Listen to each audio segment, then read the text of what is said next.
ඔව් මේකයි දැන් ඇත්තටම මගේ මතය හැටියට IMF වත් වෙන විකල්පයක් නැහැ. ඉස්සල්ලාම මල්ලි අපේ රටේ අපේ නිෂ්පාදනය හරියට කරන්න ඕන. මේගොල්ලෝ ඇනගත්ත පළවෙනි එක තමයි වෙන මොකුත් නෙවෙයි පොහොර ප්‍රශ්නේ. අපේ කුසිකර්මාන්තය අපේ ප්‍රධාන එක. හරි කුසිකර්මාන්තය මේගොල්ලෝ පොහොර දෙන්නේ නැතුව කුසිකර්මාන්තය ඉස්සල්ලාම අනාගත්තා. අපේ නිෂ්පාදක යාළුවෝ වැඩි කරන්න. අපේ රටේ මොනවාද මල්ලි නැත්තේ? මොනවාද නැත්තේ? අපිට හාල් තියෙනවා නම් පොල් තියෙනවා නම් කුසිකර්ම එළවලු තියෙනවා නම් වටේ මූදු තියෙන මාළු ඉන්නවා නම් මම දාලා තියෙන ගෑස් තියෙනවා නිදි තියෙනවා දේශපාලන කියන ඒවා ගන්න ඕනේ ඒවත් ගත්තොත් ගොඩ යන්න පුළුවන් කිරිපිටි කර්මාන්ත තියෙනවා නම් වාහන හදන කර්මාන්ත තියෙනවා නම් ඉතින් අපේ රටේ නිෂ්පාදනයේ මේගොල්ලෝ අගයන්නේ නැතුව මේ අපේ රටේ නිෂ්පාදනය දිනු කරන්නේ නැතුව පිටරටින් ගෙනල්ලා වැඩක් නැහැනේ. ඉතින් මේ රට ගොඩ ගන්න පුළුවන් එකම ක්‍රියාමාර්ගය මං කියන එකම ක්‍රියාමාර්ගය කළු සල්ලි ගොඩ ගන්න ඕනේ. කළු සල්ලි කියන්නේ මම කියන්නේ පටන් ගන්න ඕනේ කෙලින්ම බැඳුම් කරේ. සීනි වංචාව, සුදු ලුණු වංචාව, ඒ වගේම පැන්ඩෝරා පේපර්ස්. පැන්ඩෝරා පේපර්ස් එකේ මල්ලි ඇමරිකානු ඩොලර් මිලියන 18ක් කළු සල්ලි ටික මූල්‍ය වෙළඳපොළ දැම්මට පස්සේ ඒකට අපි කියන්නේ මේ මුදල් විසුද්ධීකරණය කියලා. මුදල් විසුද්ධීකරණය කරාට පස්සේ ඒ සල්ලි ටික අරන් එළියට ගන්නකම් මේක ගොඩ ගන්න අමාරුයි. ඒ කියන්නේ කවුරු කරත් දැන් නිහතමානී පිළිගන්න ඕනේ කෙනෙක්. ඕගොල්ලෝ අපේ රට කාලේ ඉවරයි. අපේ තරුණ ජීවිත කාලේ ඉවරයි. අපි මෙහෙම ජීවත් වුණා. දැන් අපේ ළමයි ජීවත් වෙන්න ඕනි. අපිට මේ රට අත්අදාලා යන්න රටකුත් නැහැ. හරිද? අපිට තියෙන්නේ මේ ලංකාව විතරයි. ඉපදිච්ච රටේ තමයි අපිත් මැරෙන්න ඕනේ. අපිට ඕගොල්ලන්ගේ ජෙට් යානා ෆ්ලයිට් අනම්මා නැහැ. හරිද? අපි කන්නේ බොන්නේ ජීවත් වෙන හැමදේම මේ රටේ. අපිට ඕගොල්ලෝ රුපියල් 10ක් වැඩි කරොත් හරි අපිට ඒක ලොකු දුකක්.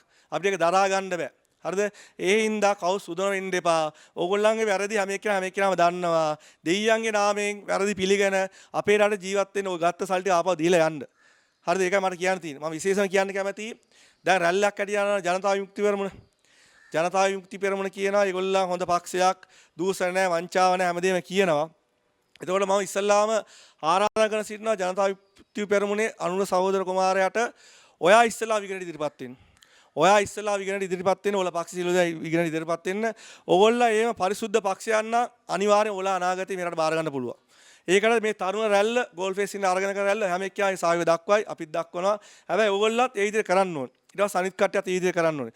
මල්ලි මෙහෙමයි සාමාන්‍ය හොරගම් කරපු සල්ලි මේගොල්ලෝ අපේ ඒගොල්ලෝ account වල දාන්නේ එකේ ගිණුම් වල දාන්නේ. ඉස්සල්ලා මේක විමර්ශනය කරන්න ඕනේ. ජාත්‍යන්තර සහයෝගයත් අතව මොනවද හොරගම් කරලා තියෙන්නේ කොහෙද තියෙන්නේ කියලා විමර්ශනය කරලා ඉවරලා තමයි විගණනයට දාන්න ඕනේ. ඒ හින්දා ඉස්සර ජනතා විමුක්ති පෙරමුණට අවස්ථාව උදා වෙගෙන තියෙන්නේ අවස්ථාව ප්‍රයෝජන ගන්න ඕන අනිවාර්යයෙන්. ඒගොල්ලෝ සූදානම් වෙන්න අවස්ථාවක් තියෙනවා. ඒගොල්ලෝ ඉස්සර විගණනයේ ඉදිරිපත් වෙන්න ඕන. විමර්ශනයත් අනුව. මට මෙහෙමයි. දැන් මේ යන අරගලයේ හැටියට ඇත්තටම මම විශේෂයෙන්ම කියන්න කැමති තව දෙයක් මල්ලි මෙතන අපේ ආරක්ෂා අමාත්‍යාංශය. පොලිසිය ඒ වගේම හමුදාව. ඒගොල්ලත් හිතන්න ඕනේ මේ අරගලය කරන්න ඒගොල්ලන් වෙනුවෙන් කියලා. දැන් ඒගොල්ලන් අපේ පැත්තට තුවක්කුව එල්ල කරලා වැඩක් නැහැ මල්ලි. දූෂිතයෝ පැත්ත දාන තුවක්කුව එල්ල කරන්න ඕන. අපේ පැත්තනේ දැන් එල්ල කරලා තියෙන්නේ ඒගොල්ලන්. දැන් රමුක් කරන සිද්ධියක් ඊයේ පෙරේදා අපේ තරුණයෙක් නැති වුණ අරගල කරන අවස්ථාවේදී අපි යා නිවන් සුව පතනවා. එතකොට ඒ අරගලයේදී දැන් අද උසාවිය මම දැක්කා මේ අධිකරණය කියලා තියෙනවා. ඒක වරද්දක් කියලා දැන් උසාවියත් ඇත්තටම ජනතා පරමාධිපති පාර්ටියට ඇවිල්ලා තියෙන්නේ. නීතිඥ මාත්තුන්ගෙන් ඇවිල්ලා තියෙනවා. කලාකරුවන් ඇවිල්ලා තියෙනවා. මේ ඔක්කොම එක හන්දින් කියන්නේ මේ දූෂිතයන් යන්න ඕනි කියන. එතකොට හමුදාවේ අපි ඇත්තටම ත්‍රිවිධ හමුදාවට ගරු කරනවා සැලුට් කරනවා. ඒගොල්ලන් අපි හැමදාම ගරු කරන කට්ටියක්. ඒගොල්ලන්ට කියන්නේ ඕගොල්ලෝ මේ අරගෙන කරන අවස්ථාවේ ඕගොල්ලන් අපි අරගල කරන තරුණයන්ට තුවක්කුව දික් කරනකොට ඕගොල්ලන් කල්පනා කරන්න ඕගොල්ලන්ගේ තාත්තා කෙනෙක් ඉන්නවා දැන් ගෑස් පොලිමේ. ඒ වගේම ඕගොල්ලන්ගේ සහෝදරයෙක් ඉන්නවා බේත් පොලිමේ. තව එක්කෙනෙක් ඉන්නවා අම්මා ඉන්නවා තව පොලිමක. භූමි තෙල් පොලිමක ඉන්නවා. ඒ හින්දා ඕගොල්ලන්ත් හිතන්න ඕගොල්ලන් වෙන නාති කෙනෙක් හරි අඩුම තරමින් ඉන්නවා. ඕගොල්ලන් හිතන්නේ මේ හැමදේම කරන්නේ ඕගොල්ලන් අපිව රැක ගැනීම සඳහා. අපේ නූපන් දරුවා මේ කරන අරගලයක්. ඒ හින්දා මේ අරගලය එක එක වෙලට කොටස් වශයෙන් සැනකෙලියක් අරේ මේ කියලා මේක මේ බෙදන්න එපා. කරුණාකරලා බෙදන්න එපා. මේ ජයග්‍රහණයක් ඇවිල්ලා තියෙන්නේ. තව ටිකයි අපි යන්න ඕනේ. ඒ ඉතින් කොහොම හරි මේ තරුණ කොල්ලට යනවා. තරුණ කොල්ලන් ශක්තියක් තියෙනවා. ඔක්කොම තරුණ කොල්ලෙන්නේ තමන් යතින් වීදම් කරගෙන ඉන්නේ අරගලයට. කවුරුවත් වෙන මොකුත් මේ කියනලා දීලා නැහැ. බලන්න අරගල බොයින් කොච්චර පිරිසුදුද කියලා. එක කුණු කෑල්ලක් දාලා තියනවාද කියලා බලන්න. එහෙම කොහෙද තියෙන්නේ කියන්නේ. කොච්චර විසිට අරගල අනිත් තැන් වල නම් මෙලාට අරගල පොලිසිය හමුදාත් එක්ක ගහගෙන තමයි රට එක්ක හමුදා පාලනයට යනවා නැත්නම් වෙන කොහෙද පාලනයට යනවා. ඒවට අපේ තරුණේ බුද්ධිමත් තරුණේ ඉන්නේ. ඒ හින්දා මේ අරගලය ඊටාම හොඳ අරගලයක් බුද්ධිමත් අරගලයක්. මෙතනට ස්වේච්ඡාවෙන් සියලු දෙනාම ඇවිල්ලා තියෙනවා. කලාකරුවන් ඇවිල්ලා තියෙනවා. වියතුන් ඇවිල්ලා තියෙනවා. බුද්ධිමතුන් වෛද්‍යවරුන් ඒ සියලුම දෙනා ඇවිල්ලා තියෙනවා. ඉස්සර මල්ලි ආණ්ඩුව තියෙන කාලේ වෛද්‍යවරු සෙට් එකක් හිටියා. අම්ම හැමදාම වර්ජනේ. හැමදාම වර්ජනයම පොඩි දෙයක් තිබ්බ වර්ජනේ අරවා මියා දැන්ගල පැත්ත බලා තිනා. ඒගොල්ලන් එඩ්ඩසුත් නෑ දැන්. ඒ කියන්නේ ආණ්ඩුව කඩේ ගිය සෙට් යන්නේ. තව ඉන්නවා. තව එක්කෙනෙක් හිටියා මට S2 මෙහෙම පිය ගත්තා මට පේන්නේ ගෝඨා රාජපක්ෂ මැතිතුමා. එයාට දැන් මම හිතා තානාපතිකමක් හම්බෙලා. තව නීතිය කියලා සංජීවනි කියලා. ඒ කඩේ ගිය සෙට් එක හොඳයි. ඒගොල්ලන්ට ප්‍රශ්නයක් නෑ. තාත් විශේෂ දෙයක් මම කියන්න කැමතියි. ස්වාමීන් වහන්සේලාට. ස්වාමීන් වහන්සේලා තමයි කිව්වේ අපි පන්සලේ මෙච්චර ඡන්ද හදනවා මෙච්චර ගණක් හදලා 69 ලක්ෂ ඡන්ද හදන ඕගොල්ලන් දායක වුණා. මේ අරගලේ භූමිය ඕගොල්ලන්ට තේරෙනවනේ දැන්. මෙතන ලොකු වැරද්දක් වෙලා තියෙනවා. මේක වැරදි. මේ ආණ්ඩුව ගිනා අපි වැරදි. ඕගොල්ලන්ට දෙක සාප වෙන. ඒ හින්දා ඕගොල්ලෝ ඉස්සරහම පාට බහින්න. ස්වාමීන් වහන්සේලා මම මතක් කළා කියන්නේ ඕගොල්ලෝ ඉස්සරහ පාට බහිලා මේ ආණ්ඩුව එලවන්න ඕගොල්ලෝ ඉස්සරහ පාට බහින්න ඕනේ. මොකද ඕගොල්ලන්ට හමුදායක පාටුවක් එල්ල කරන්නේ අපි අයින්ස කොල්ලන්ට තව එල්ල කරන්න බලන්නේ. ඒ හින්දා ඕගොල්ලෝ මේ අරගල භූමියට ශක්තියක් වෙන්නේ නැත්තරම. ශක්තියක් වෙලා මේ අරගලේ කොහොමද ජයග්‍රහණය කරන්න උදව් කරන්න ඕනේ. අන්තර්වාහන පාලන ආණ්ඩුව. ඉස්සරදී පරිවාස ආණ්ඩුව කියලාකුත් තිබ්බා. මල්ලි මොනවාද එකම කූට්ටම අනින්නේ උතන වෙනස් වෙන්නේ නැහනේ. වෙනස් වෙන්නේ නැහැ. සමහරට අගමැති වෙනස් වෙන කතාවක් යනවා. හැබැයි දැන් ඉන අගමැති සාමාන්‍ය මල්ලි මිනිස්සෙක් වයසට යන්න මේ අපි නම් අහලා තින්නේ වයසට ගියාම නා කියන මෙයා ඉන්නේ තරුණ වෙනවා. දැන් මෙයාගේ තරුණෙත් ටික දුවන්න පුළුවන්. අපි දැකලා තියෙනවා මෙහෙම ඉන්නේ. ඇවිද ගන්නවත් බෑ. ඔහොම ඉන්නේ දෙන්නේ කල්ලා තියන්න ස්ටේජ් එකට. දැන් මෙයා කියනවා මේ දුවන්න තරුණයට එන්න පුළුවන් මාත් දුවන්න එන්නලු. ඉතින් මල්ලි අන්තර්වාහන පාලන ආණ්ඩුව කියන්ත ඒ කූට්ට වැනලා තමයි ඉන්නේ. හැබැයි මෙහෙමයි ඉතින් දැන් එකපාරටම ඇත්තටම අපිටත් දැන් තීරෙනවා එකපාරට ඡන්දෙට යන්න අමාරුයි. ඒ හින්දා ඉතින් මාස 6කට වගේ ලඝු කරලා ඉතින් ඒ වගේ පාලනෙට ගිහිල්ලා ඒ වගේ පාලනේ අනේකෙත් ඔතනත් සාමාන්‍ය ඉන්නවනේ මල්ලි 10 දෙනෙක් විතර ඉන්නවනේ ඇත්තම හොඳ මිනිස්සු කියලා කට්ටියක්. ඉතින් ඒ වගේ කට්ටියට ඔය ඇමතිකම දීලා මේ කරා නම් හරි. ඉතින් ඒ කියන්නේ ආදර්ශ සිල්වා බුද්ධිමතෙක්. බුද්ධික පතින එතකොට අර පැත්තින රංජන සිම්රත් පිටිය එතකොට මේ සුනිල් නන්දුනෙත්ති අනුර කුමාර දිසානායක හරණි ජයසූරිය කියන්නේ මම කියන්නේ සාමාන්‍ය අනිත්ම කට්ටියත් එක්ක බලද්දි මේගොල්ලන්ට බුද්ධිමත් යමක් කරන්න පුළුවන් කට්ටියක්. ඒකට හැමෝම දැන්ට කරන්න දෙයක් නැහැ. ඉතින් හැමෝම සහයෝගය වෙලා මාස 6කට වගේ එහෙම කරලා ඊට පස්සේ අනිවාර්යයෙන්ම මල්ලි විශ්වාසභංග යෝජනාව හැම කෙනාම පරද්දන්න ඕනේ. හැම කෙනාට හිතපපුවක් තියෙනවා. තමන්ගේ දරුවෝ තමයි මේ ඉන්නේ. මොකද ඕගොල්ලන් අනිවාර්ය විශ්වාසභංග යෝජනාවට මේ පාර ඡන්දෙ දෙන්න ඕනේ නැත්නම් ජනතාව බලාගනි. එච්චරයි කියන්න තියෙන්නේ. ඉතින් ඒ විශ්වාසභංග යෝජනාව දෙන්න ඕනේ දෝෂාභියෝගයට දෙන්න ඕනේ. ජනාධිපතිට දෝෂාභියෝගයට දීලා ඊට පස්සේ අර මම මුලදී කිව්වා වගේ කියන්නේ ඒ ආයතන සුදුසු කට්ටියක් පක්ෂයක් කරා ගිහිලා කරන්න ඕනේ මල්ලි. මෙහෙමයි ඉස්සල්ලා මල්ලි අපි පාර්ලිමේන්තු වෙනස් කරන්න කලින් ඉස්සල්ලාම අපි ගමේ තියෙන පුංචි දන් පාදේශාව වෙනස් කරන්න. දැන් ගොඩක් ඔය අපේ ගම්වල තියෙනවා මල්ලි ලොකුම ප්‍රශ්නේ දැන් මම කොළ මගේ පුතත් කොළ මගේ තාත්තත් කොළ මගේ සීයාත් කොළ එක්ක මම නිල් මගේ පුතත් නිල් පරම්පරාවම නිල් බෙල්ල ළඟට පීය තිබ්බත් හරි මම දෙන්නේ කොළ නම් කොළ නිල් නම් නිල් මේ ක්‍රමේ වෙනස් වෙන්න ඕනේ මල්ලි. දැන් අපි දැන් පාදේශාව ඡන්දයක් තියෙනවා. පුද්ගල දෙන්නේ පාදේශාව ඡන්දයට අපේක්ෂාත් තියලා ඉල්ලනවා. එක්කෙනෙක් ඉල්ලනවා කියමු අපි එක්සත් ජාතික පක්ෂය කියලා. ඒත් එක්සත් ජාතික පක්ෂය ඉල්ලන එක්කෙනා මහලු වයසේ එක්කෙනෙක් ඉල්ලනකොට මේ පැත්ත ඉල්ලන තරුණ බුද්ධිමතෙක්. හැබැයි එයා ඉල්ලන්නේ යාට පක්ෂයක් නැහැ පාට යන වෙනම ඉල්ලන්නේ. එතකොට අර මිනිස්සු දෙන්නේ කෙලින්ම අරයට. මේ අපි පරම්පරා පක්ෂේ අපි මේකට තමයි දෙන්න ඕන කියලා දෙනවා. දුන්නාට පස්සේ මේ මිනිස්සයා මහලු වැඩක් කරගන්නත් බෑ මොකොත් බෑ අනිත් එක මේ ඊට පස්සේ මේ තරුණයා පරාජිතයෙක් වෙනවා. ඒ කියන්නේ ඉස්සල්ලාම හදාන්න ඕනේ අපේ පුංචි ඡන්දෙන් හදාන යන්න ඕනේ. පාදේශ සභාව පටන් ගන්න පළාත් සභාව පාර්ලිමේන්තුව එතනින් හදන්න ඕනේ. දැන් මේ ඉන්නේ රැල්ල තරුණ රැල්ල ඒකට යොමු වෙලා තියෙන්නේ. දැන් මේ රැල්ලත් එක්ක ජාතිවාදීන හරියන්නේ නැහැ. මම 225 දෙනාට කියන පක්ෂපාත මට අදාළ නැහැ. දැන් නම් ජාතිවාදීන හරියන්නේ නැහැ පුතෝ. මේ ජාතිවාදී දැන් මිනිස්සු ඔක්කොම තේරුම් අරන් තියෙන්නේ. මේ දේශපාලනය කරන උන් තමයි ජාතිවාදී ඇති කරලා හැම එක්කෙනාම දැන් දන්නවා.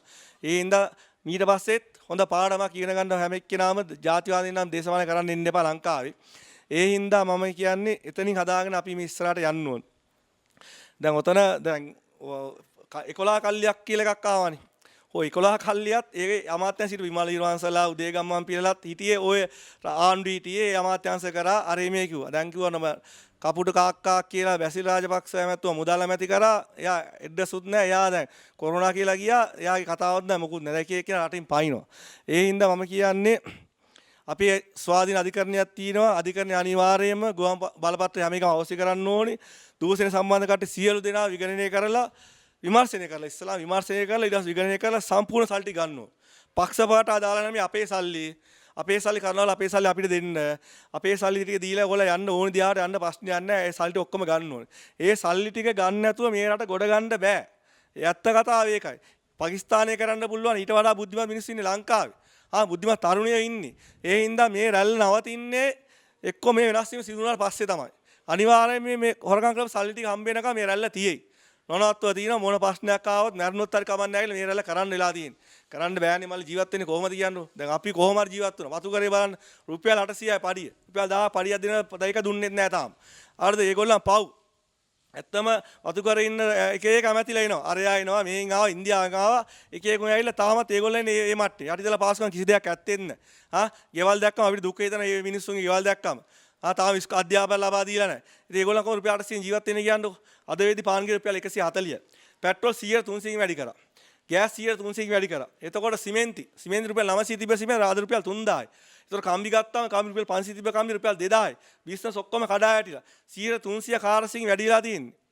එතකොට මිල පාලනයක් නැහැ මේකේ. ලසන්ත ඇමතුමා තමයි හිටියේ පාරිභෝගික අමාත්‍යාංශي. දැන් එයාත් අයින් වෙලා එයාත් එකට සම්බන්ධ මිල පාලනය අත්හැරලා දාලා එයා ඉන්නවා.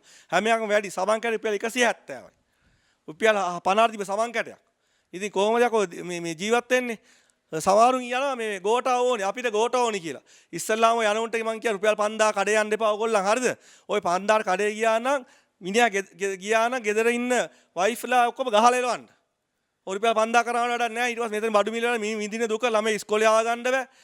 බස් ගාස්තු වැඩි, පාන ගාස්තු වැඩි. ඒ ඔක්කොම වැඩිලා තියෙද්දි මේ රුපියල් 5000 අපිට ඕනේ. අපිට ඕනේ ගෝඨා. මේ වෙන පිටසක් වලින් ඉන්නේ මුන් ඇවිල්ලා ඉන්නේ. මෙලොදයක් තේරෙන්නේ නැද්ද මොකද වෙලා තියෙන්නේ ලංකාවේ වෙලා තියෙන්නේ මොකද්ද කියලා. මොලෙන් කල්පනා කරන මේ වාසි මේ වයි පාවා දෙන්න තමයි ලොකු කරන්න බැරි. ඕක සුද්දා ඉන්න කාලෙම පාවලා දුන්න අපේ මිනිස්සු. ඒකයි මම කියන්නේ මේ අරගල ජයග්‍රහණ අරවලයක් අවසානවට කියන්න තියෙන්නේ මේකයි.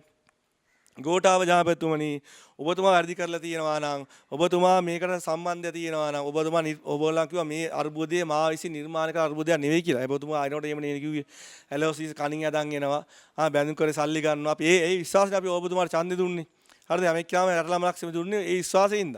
ඒ හින්දා ඔබතුමා ඒවා නිවැරදි කරගන්න එනවා. නිවැරදි කරගෙන ටික කාලයකට කරන්නද නැති හින්දා අන්තර්වාල පාලකමේට අපි ගිහිල්ලා මාස 6කින් අවුරුදු අනිවාර්යයෙන් මහමැතිවරණය තියන්න ඕනේ. මහමැතිවරණයක් තියලා ජනතා පරමාධිපති ඉඩ දෙන්න ඕනේ. ජනතාව බුද්ධිමත්ව, තරුණයා බුද්ධිමත්ව හිතලා ඊට පස්සේ හොඳ පාලකයෙක් යවන්න ඕනේ. ඊට පස්සේ මේක අපිට අරගලේ ආයෙත් මේක කරගෙන ඉන්න බෑ. මේක දැන් අපි ගිහිල්ලා ඉවරයි. උද්දාමනේ සල්ලි අච්චු ගාලා උද්දාමනේ වැඩි කරලා ඉවරයි. හරිද? අද වෙනකොට අපි 100 ගානක් ගිහලා උද්දාමනේ. මාස දෙකකට කලින් තිබිලා 17යි. දැන් 100 ගානට ගිහිල්ලා ඉවරයි. ඒ හින්දා මේ සල්ලි ටික අර දීලා ඉවරලා ඕන දෙයක් කරගන්න. එතකන් ඉතින් කරන්න දෙයක් නැහැ. ඉතින් මොනාරි වෙන්න බෑ. හැමදාම මේ රට ගෙනියන්න බැරි හින්දා යනවනේ ඒ කාලෙට ගිහිල්ලා හැබැයි ඒකට සුදුසු පුද්ගලයන් දැනට දාලා දූෂණ නැති කට්ටිය ටිකක් දාලා ඊට පස්සේ මාස 6කින් උපරිම මාස 6කින් ආයෙ මැතිවරණ තියන්න ඕන. මොකද හොරකම් කරා කියලා තවත් මෙතන හොරකම් කරන්න යන්නේ. එන අනිවාර්ය මැතිවරණයක් තියලා ඊට පස්සේ අපේ පරමාධිපත්‍ය අනුව මේකයි මල්ලි. අරගලේ කියන්නේ දැන් මේක ඇවිල්ලා අපේ ලංකා ඉතිහාසයේ මන්නම් දනතර තුන්වෙනි අරගලේ. හරිද? මේ වගේ අරගලයක් තිබ්බා පාකිස්තානේ. පාකිස්තානයේ නවාස් ශරීෆ් හිටපු අගමැතිතුමා ඒ කියන්නේ ප්‍රබල පක්ෂයක්. කවුරුත් හිතුවේ නෑ මේ පක්ෂෙ මේ බිඳ වැටේ කියලා. ඒ පක්ෂේ බිඳ වැටෙන්න අරගල කරලා එයා දූෂිතෙක් කියලා ඉම්රාන් ખાන් හිටපු අගමැතිතුමා ඇවිල්ලා එයා ඔප්පු කරලා එයා ඊට පස්සේ එයාගේ දීපල සියලුම දීපල වරගම් කරපු දීපල ඔක්කොම ටික අරගෙන එයාව සිරගත කරා. ඉතින් අපේ ලංකාවෙත් වෙලා තියෙන මල්ලි මේ අරගල තාරුණ්‍ය අරගලයක්. මේ තරුණයන්ගේ අරගල. තරුණයා නැගී සිටින්නේ. හරි තරුණයන්ගේ අරගලේ ඉඳ අපේ රටෙත් ඒ වගේ දෙයක් වෙලා තියෙන තමයි මේ අරගල පටන් ගන්න තියෙන්නේ. දැන් දවස් 18ක් විතර වෙනවා. මෙහෙම එක එක කට්ටේ එක එක අර්ථකථන දක්වනවා. මේක සෑන කෙලියක් අරේ මෙහෙ කියලා අර්ථකථන දක්වනවා. හැබැයි මෙතන තියෙන්නේ නියම අරගලයක්. දවස් 18 මල්ලි මිනිමැරුමක් ගහගෙන මරාගෙන නැත්තම් කුඩුකාරයෙක් අල්ලලා නැත්තම් දූෂණයක් කරලා එහෙම කිසි දෙයක් වෙලා තියෙනවද? නෑනේ. එතකොට මෙතනනේ බුද්ධිමත් තරුණයා. බුද්ධිමත් තරුණ අරගලයක් මේ යන්නේ. ඉතින් මේ අරගලේ අනිවාර්ය ජයග්‍රහණ ලබනවා. දැනටත් ජයග්‍රහණ ලබලා තියෙනවා. කැබිනට් ඇමතිවරු කී දෙනෙක් හිටියද? දැන් කැබිනට් ඇමතිවරු අඩු වෙලා තියෙන්නේ. ඒකත් අලුත් කට්ටිය නවකයන් දීලා තියෙන්නේ. ඒ කියන්නේ පළපුරුදු ඊටපු කට්ටිය ඒගොල්ලෝ ඔක්කොම අයින් වෙලා නවකයන් දීලා තියෙන්නේ. එතකොට ඒගොල්ලන් උත්සව වලට කිසිම දෙයකට එළියට වහින්න බැරි මට්ටමක් වෙලා තියෙන්නේ. එතකොට ඒගොල්ලන්ට පාඩමක් ගිහිල්ලා තියෙනවා. ඒගොල්ලන්ට පාඩමක් ගිහිල්ලා තියෙන්නේ මේ කරන අරගලය ඊටාම විශිෂ්ට අරගලයක් ශ්‍රේෂ්ඨ අරගලයක්. මේක අනිවාර්ය ජයග්‍රහණ ලබනවා.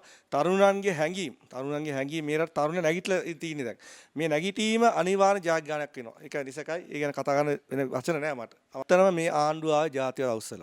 ජාතිවාදී කියන්නේ මුස්ලිම් සිංහල දෙමළ කතෝලික කට්ටිය වෙන් කර ඇත්තරම.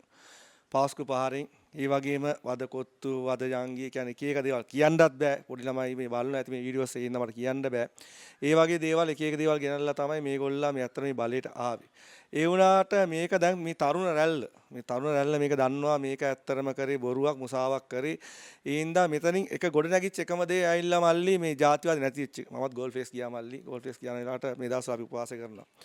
උපවාස කරන වෙලාවට මමත් ඒ වෙලාවේ ගෝල් ෆේස් ඉන්නකොට මට සිංහල කොල්ලෝ ටික අපේ වටේට ඇවිල්ලා ඕගොල්ලෝ උපවාස කරනවා දැන් වෙලාව කීයද දැන් වෙලාව හරි නේද කියලා ඒගොල්ලන්ම ඇවිල්ලා අපිට ඉඳ ගන්න කියලා ඒගොල්ලන්ම අපිට අර කැඳ වර්ග ආහාර පාන දීලා ඔක්කොම කරලා ඒගොල්ලන් අපිට ඒ උපවාසය අත්තරින්න ඒගොල්ලන් අපිට මේවා කරලා ඉවරලා ඊට පස්සේ ඒගොල්ලෝ අපි ඕගොල්ලන් දැන් ප්‍රේ කරන ටයිම් එක නේද දැන් ප්‍රේ කරන්න ඕනි කියලා ඒගොල්ලන්ම මෙයා කරලා දුන්නේ. ඒ කියන්නේ මල්ලි දැන් අලුත් ජෙනරේෂන් මේ ජෙනරේෂන්ත් එක්ක ජාතිවාදී හරියන්නේ නැහැ. මේ ජාතිවාදම ලදියේ පටන් ගත්ත යන්නේ නෙවෙයි. LTT කාලෙත් මේ දේශපාලන ලංකා දේශපාලන ඉතිහාසයේ මල්ලි තනික තිබ්බ ජාතිවාදීන් තමයි. දැන් සමහර කට්ටිය කියනවා මේ අවුරුදු 74 පාලනයක් අරේ මේ කියලා. ඒක වැරදි මල්ලි. මගේ මතය ඇටියට අවුරුදු 74 නෙවෙයි. මොකද DS සේනානායකලා ඩට්ලි සේනානායකලා මේ රටට වැඩක් කරලා තමයි ඒගොල්ලෝ මේ සමුගත්තේ දේශපාලනේ. හරිද? එතකොට ඇවිල්ලා ඊට පස්සේ විශේෂම 1.70 ගේ විවෘතාර්ථිකය ඒ වගේ විශේෂයෙන් මේකට බලපෑම මල්ලි 1.97 චන්ද්‍රිකා බණ්ඩාර කුමාරතුංග කාලේ ඒ කාලේ තමයි පණින ගෙම්බ පාර්ලිමේන්තුවට ආවේ. මුදලට වරප්‍රසාදට තනතුරු වලට එක එක දේවල් වලට අර පක්ෂයට පයින්නවා මේ පක්ෂයට පයින්නවා. දැන් මල්ලි බලන්න අපිට ওই 225 දෙනාගේ දැන් අවුරුදු සමහර කට්ටිය ඉන්න අවුරුදු 20ක් 25 දේශපාලනය කරනවා. අපිට 10 දෙනෙක්වත් කියන්න බෑ ඒගොල්ලෝ ඒ පක්ෂෙ මිටියා කියලා. හැම පාර සමහර කට්ටිය 4-5 පාරක් අරගෙට ගිහිල්ලා මෙහෙට ගිහිල්ලා අරෙට ගිහිල්ලා මෙහෙට ගිහී ඉන්නවා. මම තාමත් හිතනවා ඇත්තම සුද්ධ මේ රටේ පාලනය කරලා තිබ්බා නම් ගොඩක් හොඳයි මල්ලි. නිදාස ගත්තේ මෝඩකමක් කියලා අවංග මට හිතලා තියෙන්නේ. සුද්ධ පාලනය කරලා තිබ්බා නම් මල්ලි මේ ලංකා ජාතිවාදී නෑ. අපේ ළමයි හොඳට ඉගෙනගෙන ඉංග්‍රීසි ඉගෙනගෙන රට සංවර්ධනය වෙලා අපිත් මොනාරි යමක් ලබාගෙන මල්ලි ඒගොල්ලන් ඇවිල්ලා තේපොල් ඩබල් හොයාගත්තේ. අපේ මොනවද හොයාගත්තේ කියන්නේ. ඒ තිබ්බ අපේ ප්‍රධාන ආහාර භෝග නැති කරලා තියෙන්නේ දැන් මම. ප්‍රධාන ආහාර භෝග වර්ග මුන් නැති කරලා දාලා ඉවරයි. දැන් අපිට ඒවත් නැහැ. ඒවත් අපි පිටරටින් ගෙන්නන්න වෙලා තියෙන්නේ. දැන් මෙතන දැන් අපි හිතමුකෝ දැන් අපි වරාය ඇමති ඉන්නවා. ඒතකොට සෞඛ්‍ය ඇමති ඉන්නවා. අධ්‍යාපන ඇමති ඉන්නවා. මේගොල්ලන් ඉතින් අධ්‍යාපන සුසුකම් මොකද්ද? දැන් වරාය ඇමති කියනවා ඩොලරෙන්නේ 9න් කියනවා. හරිද? ඊට පස්සේ මේ ඊයේ පෙරේදම කතාවක් කියනවා මේ ඉතාලිය ඇවිල්ලා පෙට්‍රෝල් එක 500 ගාණක් 532ක් වෙනවා. ලංකාවේ මොකද 300 ගාණක් තියෙනවා. ඒ මිනිස්සයා දැන් ඉතාලියේ ඒක පුද්ගල ආදාය ලක්ෂ 5යි. අපේ ඇවිල්ලා 50000ක් වත් නැහැ. හරි ඒ වගේ කතා කරන කට්ටිය ඉන්නේ. දැන් මගේ හිතෙන මම මල්ලි ඇවිල්ලා ආචාර්ය මාචාර්ය කෙනෙක් වගේ නෙවෙයි. මම සාම උසස් පෙළ ඉගෙන ගන්න තරුණෙක්. මේ මගේ හිතට මගේ බුද්ධියට මම කල්පනා කරේ දැන් මේ ප්‍රශ්න දිගින් දිගට මාධ්‍ය වල යද්දි අර මේ යද්දි මට මෙහෙම හිතුණා මට හිතිච්ච දේ මම මේ කියන්නේ. දැන් මල්ලි අපි හිතමුකෝ දැන් වරායට අපිට ඇමති කෙනෙක් ඕන. හරිද? දැන් වරාය ඇමති කෙනෙක් ඕනි කියලා අපි වරාය ඉන්නවා මල්ලි සභාපතිලා. ඒ කියන්නේ දූෂණෙන් තොරව මේ වරාය ක්‍රියාපටිපාටිය මොකද්ද? මේ වරායෙන් කිරින්නේ මොකද්ද? වඩු ප්‍රාණය කරන්නේ, බාන්නේ, බහලුම් කරන්නේ හැමදේම මේගොල්ලන් දන්නවා. එතකොට අපි ඒ වගේ පුද්ගලෙක් එතනට දාන්න ඕනේ. ඒක දාන්න ඕනේ ඇවිල්ලා මල්ලි ඒක ඒ ඉන්නවනේ. දැන් අපි හිතමු වරායේ අමාත්‍යාංශයේ ඉන්න වරාය සේවකයෝ හරිමින. ඒගොල්ලන් නිර්දේශ කරන්න ඕනේ මේ මෙතුමා දූෂකෙක් නෙවෙයි, මෙතුමා හොඳයි කියලා ඒගොල්ලන් එතනින් එයාව ප්‍රොමෝට් කරන්න ඕනේ. ඒ වගේ අධ්‍යාපන ශාස්ත්‍රයත් ඒ වගේ මනා දැනුම නිපුණතාව තියෙන කට්ටිය ඉන්නවා. ඒ වගේ කට්ටියක් තමයි පාර්ලිමේන්තේ යවන්න ඕනේ. ඒගොල්ලන් පාර්ලිමේන්තේ යවුවට වැඩකුත් නැහැ. අපි ඒගොල්ලන් යනකොට ඉස්ලාම් වත්කම් ඔක්කොම බලන පාක් දෙන වත්කම් ඔක්කොම බලලා ඊට පස්සේ ඒගොල්ලන්වත් මාස 3න් තුන ඉගෙනීම කරන්න ඕනේ. මාස 3න් තුන ඉගෙනීම කරන්න අපක්ෂපාති. පක්ෂපාති කරන්න මොකද දැන් ඉන්න මිනිස්සු පක්ෂපාති කරගන්න බලන සල්ලි දීලා අල්ලස් දීලා අරේ මේ දීලා පක්ෂපාති කරගන්න බලන. ඒ හින්දා අපක්ෂපාතීව ඒගොල්ලන් ඉගෙනීම කරන්න ඕනේ. ඉතින් ඒ වගේ සුදුසු කණ්ඩායම් හදා ගන්න ඕනේ. ඒ සුදුසු කණ්ඩායම් හදාගෙන තමයි එතන යවුවොත් ඒතකොට ඒගොල්ලන්ට ඒ පරිපාලනය කරන්න දන්නවා. දැන් ඉන්න කට්ටිය ඒක තේරුමක් නැහැනේ. දැන් බලන්න නිකන් උදාහරණ ගන්න ගාමි ලොකුගේ අමාත්‍යතුමා විදුලි බල ඇමති වෙලා හිටියා කණිජ තෙල් වලට දුන්නා විදුලි බල ඇමතිට කිව්වා ලයිට් කපන්නේ නැහැ මොන පිස්සුද තව දවස් 2යි දවස් 3යි කිව්වා තාමත් කපනවා හරිද කණිජ තෙල් දුන්නා කණිජ තෙල් එතනින් ඉවරයි දැන් ඇත්තටම දැන් මේ උදේ ගම්මන් පිළ අමාත්‍යවරු මේ මාත්‍යාලා වගේ දැන් කතා කරාට එයා කණිජ තෙල් අමාත්‍යාංශ හිටියේ හරිද එතකොට වෘත්ති සමිති නායකයෙක් ඇවිල්ලා කිව්වා මේ තමයි ලයිට් කණිජ තෙල් නැතිනවා ඩීසල් නැතිනවා පෙට්‍රෝල් නැතිනවා විදුලි බල යන හිටිනවා කියලා කිව්වා. කිව්වට පස්සේ එයා කිව්වා නෑ එයා බොරු කියන්නේ එයා එහෙම කරන්නේ අර මේ කරලා ඒගොල්ලෝ ලාභ ලබන ආයතනේ කරලා මෙහෙට ආවේ නෑනේ දැන් විපක්ෂයට වෙලා අර මේ බොරුවට කයිවාර ගැව්වට ඒගොල්ලෝ එයා ආයතන පාඩු කරලා මෙතනට ආවේ. ඉතින් ඒගොල්ලන් වගේ කියන්න ඕනේ. ඒගොල්ලන් දැන් සුදන වෙන්න බෑ මෙතන. තරුණිය මේ පාර වෙනස් කරනවා. අනිවාර්යෙන් තරුණ රැල්ලක් එක්ක තමයි මේ පාර වෙනස් කරන්නේ. බුද්ධිමත් තරුණිය වෙනස් කරනවා මේ රට හදනවා. ඒක ජය නියතයි. අරගලේ ජය වේවා. අනිවාර්ය ජයග්‍රහණ ලබනවා. ස්තුතියි.